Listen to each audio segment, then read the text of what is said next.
तो यार दोस्तों, जब भी डीआरडीओ के बारे में हम लोग डिस्कशन करें तो सबसे पहले मन में ख्याल आता है डीआरडीओ द्वारा तैयार की गई मिसाइलों को लेकर। मैं आपको कई बार बता चुका हूं कि दुनिया के गिने चुने देशों में भारत का नाम शुमार है, जो कि सबसे ज्यादा तरह की मिसाइलें बनाता है और हर साल इनके परीक्षण करता है।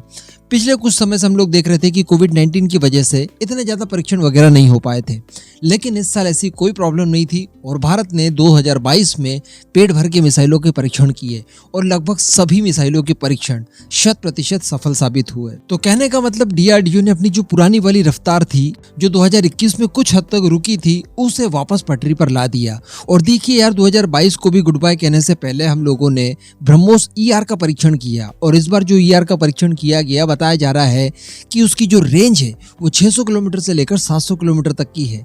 कहने का मतलब ये चाइना और पाकिस्तान के उन सभी इलाकों को नाप देगी जहां से ये लोग ऑपरेट करने वाले हैं भारत के खिलाफ। या हम लोग इस तरह से भी कह सकते हैं कि इस बार हमें कराची जाने की जरूरत नहीं पड़ेगी 1971 की तरह, सीधे मुंबई से ही हम लोग दागेंगे तो कराची ये मिसाइल हर हाल में पहुंच जाएगी। अल्टीमेटली जो डीआरडीओ का प्रयास है मिसाइलों की फील्ड में, वो लगातार चल रहा है।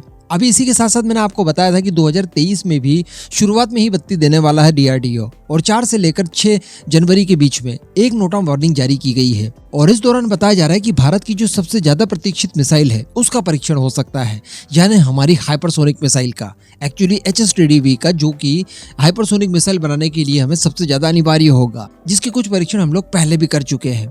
लेकिन दोस्तों, इसे आखिरी मत मान लीजिएगा, जी हाँ, क्योंकि जनवरी मंथ में ही एक और डीआरडीओ की तरफ से नोट ऑफ वार्निंग जारी कर दी गई है और इस बार अनुमान लगाया जा रहा है देसी S-400 का। जी हाँ, आप आगे वीडियो को देखते रहिए, मैं आपको सारी कुछ चीजें एकदम डिटेल में बताने वाला हूँ। तो दोस्तों, हम सभी जानते हैं कि डीआरडीओ की तरफ से XRSAM नाम से एक एयर डिफेंस सिस्टम बनाया जा रहा है, extended range surface to air missile systems. और दोस्तों, बड़ी बात यह है कि ये ऑलमोस्ट S-400 को टक्कर देता है, क्योंकि S-400 की जो सबसे लॉन्गेस्ट मिसाइल है, जो सबसे ज्यादा रेंज तक मार गिराने की क्षमता रखती है, उसकी रेंज कितनी है?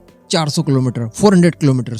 और जो हमारा XRSAM है उसकी रेंज होने वाली है 350 किलोमीटर, यानी 350 किलोमीटर दूरी से ही ये किसी भी क्रूज मिसाइल को, किसी बैलिस्टिक मिसाइल को, किसी फाइटर जेट को, किसी ड्रोन को, इन सभी तरह के एरियल खतरों को ये बड़ी आसानी से मारकर गिरा सकती है। अल्टीमेटली इसके बाद हमें S-400 की और ज्यादा रिक्वायरमेंट महसूस नहीं होगी। तो पहले कई बार इसको लेकर अलग अलग अपडेट्स निकल कर आए थे, मैंने आपको बताए थे कि डीआरडीओ द्वारा इसके कई अलग अलग सब सिस्टम्स को एक्वायर किया जा रहा है। जो डीआरडीओ ने इसकी टेक्नोलॉजी डेवलप की है, इसी के आधार पर कई सारे वेंडर्स के जरिए इसके अलग अलग उपकरण और अलग अलग पार्ट्स वगैरह जो बहुत ज्यादा इंपॉर्टेंट होते हैं, वो सारे एक्वायर किए जा रहे थे डीआरडीओ की तरफ से। और अब बताया जा रहा है कि इसका परीक्षण किया जा सकता है 10 से लेकर 11 जनवरी 2023 में। जी हाँ, आने वाली 10 तारीख से लेकर 11 तारीख के बीच में डीआरडीओ की तरफ से बे ऑफ बंगाल में एक नोट ऑफ वार्निंग जारी करवाई गई है।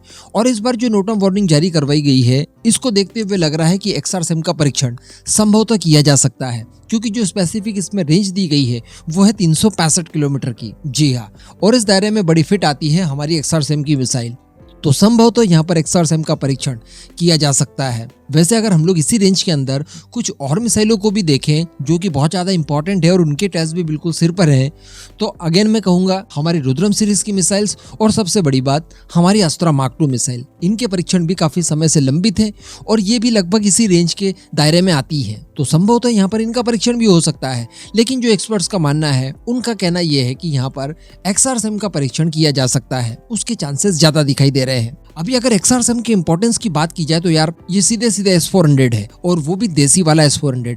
हम सभी जानते हैं कि जो रशियन S-400 हम लोगों ने खरीदा है वो काफी महंगा है। केवल 5 यूनिट खरीदने के लिए हमें 35,000 करोड़ रुपए खर्च करने पड़े। शायद इतना पैसा हम लोग XRSAM खरीदने में खर्च करेंगे तो शायद 15 यूनिट्स के लगभग हमें मिल जाएगी। तो कितना फर्क पड़ेगा, क्योंकि भारत हम जानते हैं यार बहुत विशालकाय देश है, दोनों बाजू हमारे दुश्मन बैठे हैं और दोनों दुश्मन घटिया हैं।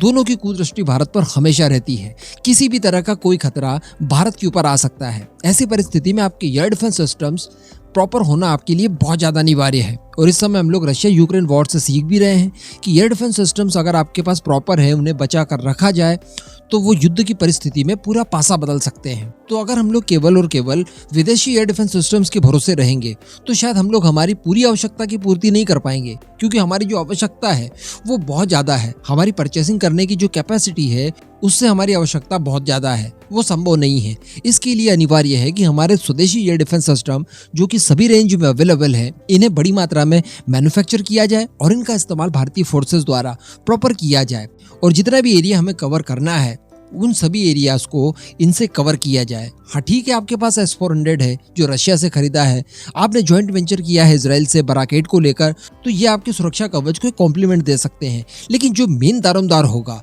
वो हमारे स्वदेशी एयर डिफेंस सिस्टम्स के ऊपर होना चाहिए, जिससे स्वदेशी तौर पर DRDO द्वारा बनाया गया है, जिसमें आकाश के ले लीजिए वेरिएंट कई अलग अलग हैं। इसी के साथ साथ हमारा XRSAM और बैलिस्टिक मिसाइल्स के लिए जो न्यूक्लियर बैलिस्टिक मिसाइल्स होती है उनके लिए BMD हम लोगों ने ऑलरेडी बना कर रखा है। अब इस पूरे मुद्दे पर दोस्तों आपका क्या मानना है, नीचे कमेंट करके जरूर बताइएगा।